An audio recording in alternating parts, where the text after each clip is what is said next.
Hello, world history coming at you from the courtyard on this beautiful fall day. This week we wrap up our Unit 2 on democracy versus dictatorship. And this week you'll have the entire week to jump back into the My Country project. You're going to have to make a difficult decision, but an important decision. And that's, is your country going to have a democracy, or is it going to be ruled through a totalitarian government by a dictator?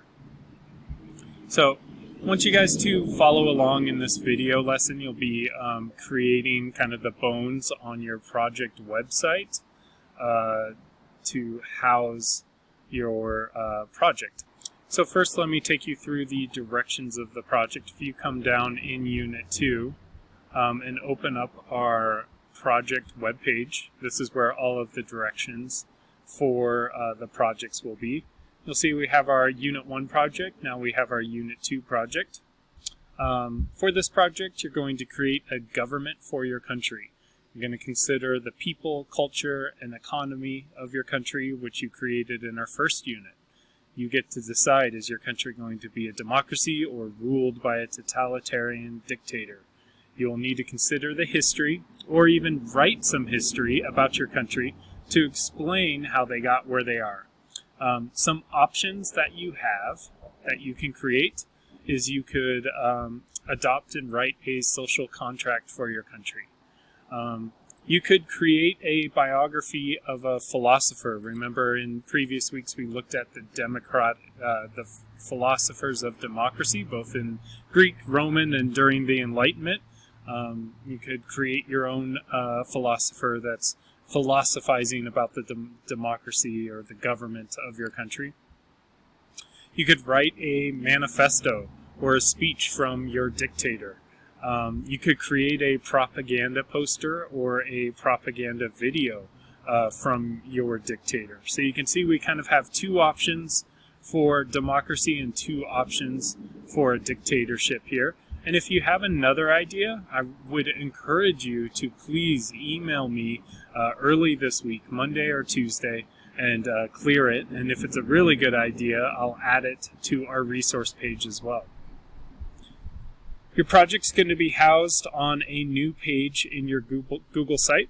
Remember to use Google Suite products when creating your project, such as uploading, if you did a poster or something like that, you make sure you upload that to your Google Drive so it's all there.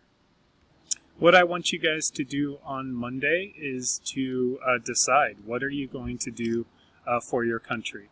And you'll have just another assignment to quickly decide. It'll be like a Google form, and give me any feedback or if you have any questions so I can get those answered early in the week.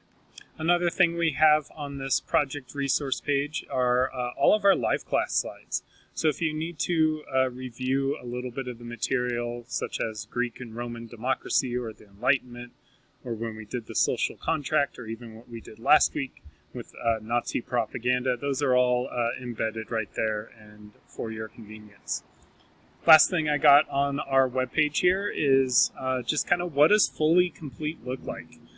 This is a comprehensive project, so I am going to be looking for a lot of details and information. But what does a 4 look like for a social contract?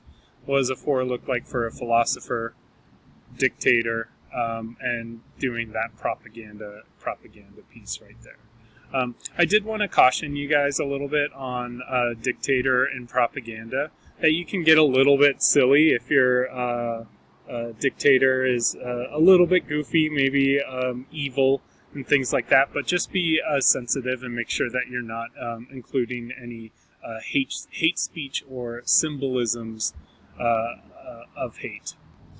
The last thing I want you guys to do is go ahead and open up your Google site and go ahead and create a new page. So this is kind of the edit mode of Google Sites here, right? So we can see the page that I was just on.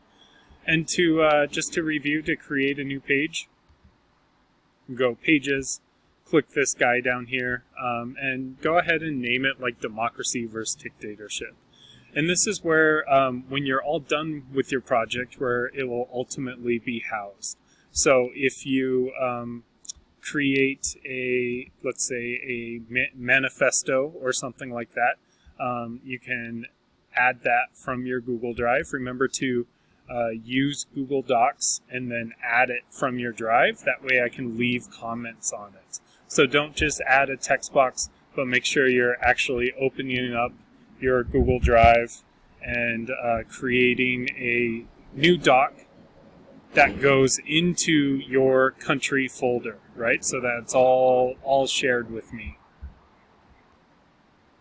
Likewise, if you were to create a speech or do a poster or something like that, you could scan it or snap a picture, or if you have that audio file, you get to upload it by going File, Upload, okay, and then you can find that actual file and upload it, and then bring it over to your Google site by just connecting it from Drive.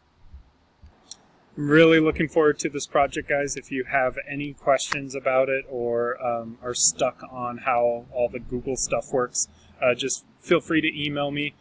You will have pretty much all of live class to be working on your project, so come in on Wednesday ready to learn and ready to work on it.